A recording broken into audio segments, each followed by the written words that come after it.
আসসালামু আলাইকুম দর্শক, শীতের পিঠাপুলি পর্বে আজ তৈরি করে দেখাচ্ছি রসালো মুগ পাকন পিঠা। এই পিঠাটি খেতে দারুণ মজার, আর আমি আজ তৈরি করে দেখাবো সহজ দুইটা ডিজাইন।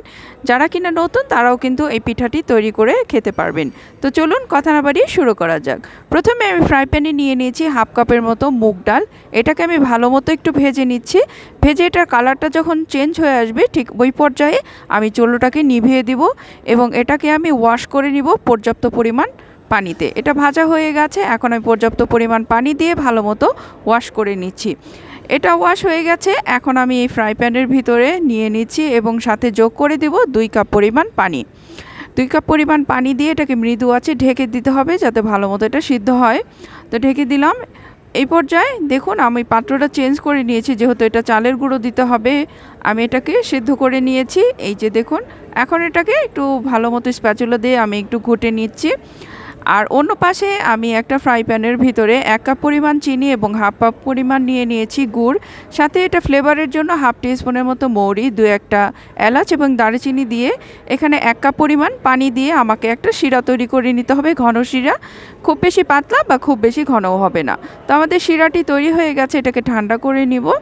অন্য পাশে আমি যেই মিশ্রণটা তৈরি করে নিয়েছি মুগ ডালে, সেটার মধ্যে সামান্য পরিমাণ হলুদ এবং একটু লবণ দিয়ে আমি এটার সাথে অ্যাড করে দেব 2 কাপ পরিমাণ চালের গুঁড়া। এখানে আপনার ভেজা চালের গুঁড়া বা শুকনো চালের গুঁড়া যে কোনো একটা নিতে পারবেন। তো এটাকে হালকা করে নেড়ে চেড়ে আমাকে 5 মিনিট এভাবে মৃদু আঁচে আমাদেরকে একটু ঢেকে রাখতে হবে। তো ফিরে এলাম 5 মিনিট পরে। এই যে এখন দেখুন 5 মিনিট পরে কিন্তু আমাদের এটা কিন্তু ভালো মতো স্টেবল হয়ে গেছে। এখন আমি এই স্প্যাচুলাটা দিয়েই ভালো মতো আমি মন্ডটাকে সুন্দর করে মেখে নিচ্ছি। ঠিক এইভাবে এটাকে ভালো মতো ঘষে ঘষে আমি কিন্তু মন্ডটাকে তৈরি করে নিয়েছি। এ পর্যায়ে আমি আবার একটু ঢাকা দিয়ে 2 মিনিট রাখছি। তারপরে আমি পাত্রটা চেঞ্জ করে এই কাইটাকে খুব ভালো মতো মসৃণ করে আমাদের মেখে নিতে হবে। যোগ করে দিলাম একটা ডিম, আর এই ডিমটাকে দিয়েও আমাকে ভালো মতো মেখে নিতে হবে। তো আমি এটাকে ভালো মতো মেখে নিচ্ছি। আমাদের ডিমটা মাখানো হয়ে গেছে। এখন 1 টেবিল চামচের মতো ঘিটা অ্যাড করে দিবেন অথবা বাটার, এতে কিন্তু ফ্লেভারটা খুব ভালো আসে। তো আমি এটাকে ভালো মতো মেখে নিয়েছি। এখন এখান থেকে আমি বড় একটা গোলা এখান থেকে বের করে নিব। আমি 2টা ডিজাইন করে দেখাচ্ছি। প্রথমে আমি পাতা শেপ করে দেখাচ্ছি, তারপরে ফুলেরটা করে দেখাবো। এভাবে আমাদেরকে হালকা করে একটু তেল মেখে এটাকে বেলে নিতে হবে এবং আপনাদের কাছে যদি খেজুরের কাঁটা থাকে সেটাও ব্যবহার করতে পারবেন। আমি সুই এবং টুথপিক দিয়ে এই ডিজাইনটা করেছি। পুরুত্বটা ঠিক এরকম হবে। আপনারা এখন দেখেই নিশ্চয়ই বুঝতে পারবেন যে আমি ডিজাইনটা কিভাবে করছি।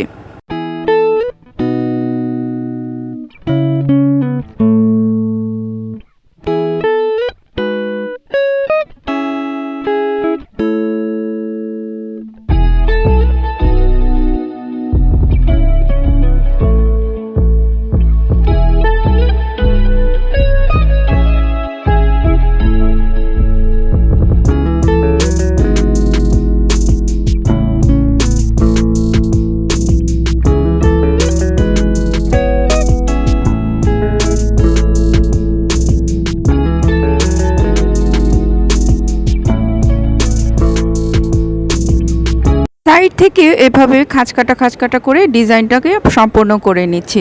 এই ডিজাইনটা কিন্তু খুবই সহজ, আপনারা শুধু একটু বাসায় একটু প্র্যাকটিস করলেই কিন্তু আপনারা এই ডিজাইনটা তৈরি করে নিতে পারবেন। তা আমি 2 পাশে এভাবে ডিজাইন করে নিলাম। আমার এই পাতার ডিজাইনটি কিন্তু সম্পূর্ণ হয়ে গেছে। আর হ্যাঁ বন্ধুরা, আপনারা যারা আমার চ্যানেলে নতুন তারা কিন্তু অবশ্যই আমার চ্যানেলটিকে সাবস্ক্রাইব করে পাশে থাকা বেল বাটনটি ক্লিক করে দিবেন, যাতে আমি যে কোনো ভিডিও দিলে সাথে সাথে নোটিফিকেশনটা পেয়ে যান। তো এভাবে আমি কিন্তু ডিজাইনটা সম্পূর্ণ তৈরি করে নিয়েছি। কত সুন্দর একটা সহজ ডিজাইন হলো। আপনাদের আমি আরেকটি ডিজাইন করে দেখাচ্ছি। এটা একটা ফুলের ডিজাইন। তো আপনারা দেখে নিশ্চয়ই বুঝতে পারছেন যে আমি কিভাবে তৈরি করছি। আপনাদের অ্যাভেলেবল হাতের কাছে যা থাকে সেটা দিয়ে কিন্তু আপনারা এই শেপগুলো তৈরি করে নিতে পারবেন।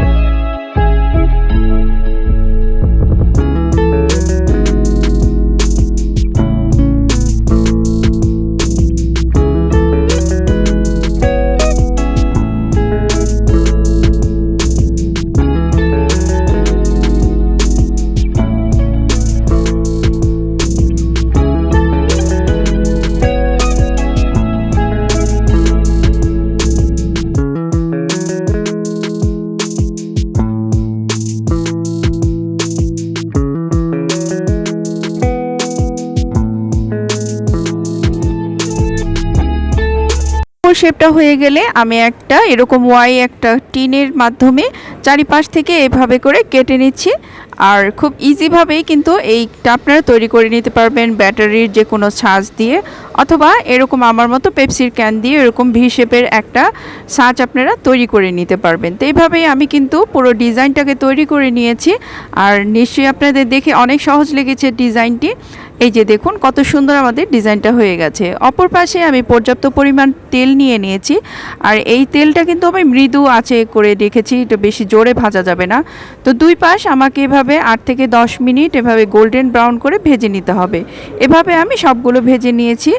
এখন আমি সরাসরি এই শিরার ভিতরে এই পিঠাগুলো দিয়ে এপাশ ওপাশ করে আমি কয়েক সেকেন্ড রেখে এটাকে তুলে পরিবেশন করছি। তৈরি হয়ে গেল আমার মজাদার সুস্বাদু মচমচে রসালো মুগ পাকন। আশা করি আমার আজকের এই মুগ পাকনের রেসিপিটি আপনাদের অনেক ভালো লেগেছে। একটু ভেঙে দেখাচ্ছি কতটা মচমচে হয়েছে, তাহলেই বুঝবেন যে কতটা পারফেক্ট। এই যে দেখুন কত সুন্দর করে ভেঙে গেল। আশা করি আমার রেসিপিটি ভালো লেগেছে, আর ভালো লাগলে অবশ্যই একটি লাইক করবেন। তো দেখা হচ্ছে নেক্সট ভিডিওতে।